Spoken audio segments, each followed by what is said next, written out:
Welcome to Reef Diary.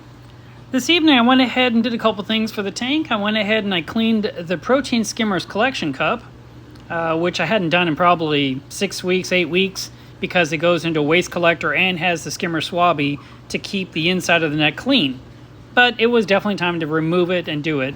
I also moved the temporary anemone tank because I had to get the algae turf scrubbers drawer out to clean it. And you saw a video back on May 13th when I did it last, so it'd been 17 days and it was definitely time to tackle that job.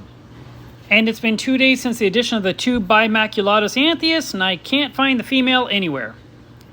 I also recently started dosing Coral Essentials. I have had these sitting on the shelf for a long time, but I had no way to prove it worked.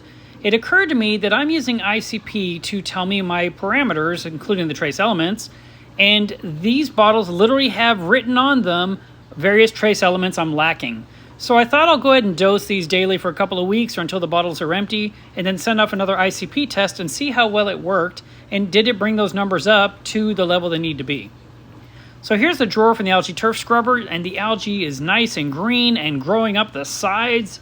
It's actually pretty impressive. I was expecting worse results, to be honest. So I was very pleased to see this. I'm glad I pulled them out tonight before it turned into some bad stuff. Now it's really thick and lush, like I said, and it's kind of hard to get a sense of scale, but there's a lot in the drawer itself. So I used this plastic scraper to go ahead and scrape the algae away, and even then, as I'm filming it, I can just see, you just can't grasp how much algae is actually in here. It just looks like a little bit of nothing. But trust me, you're about to see how much it is. First I scraped everything out of the drawer and put that into the sink, and then I worked on the screen itself, and I picked it off pretty well. And then I rinsed the screen so that whatever's sticking will stay on there and the rest is going to be in what I am asked, which is this monster ball. This is bigger than a softball. I took out a tape measure and it's 5 inches in diameter.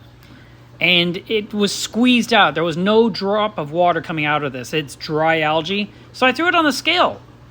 1 pound, 10.7 ounces. Almost 2 pounds of green hair algae. Wow.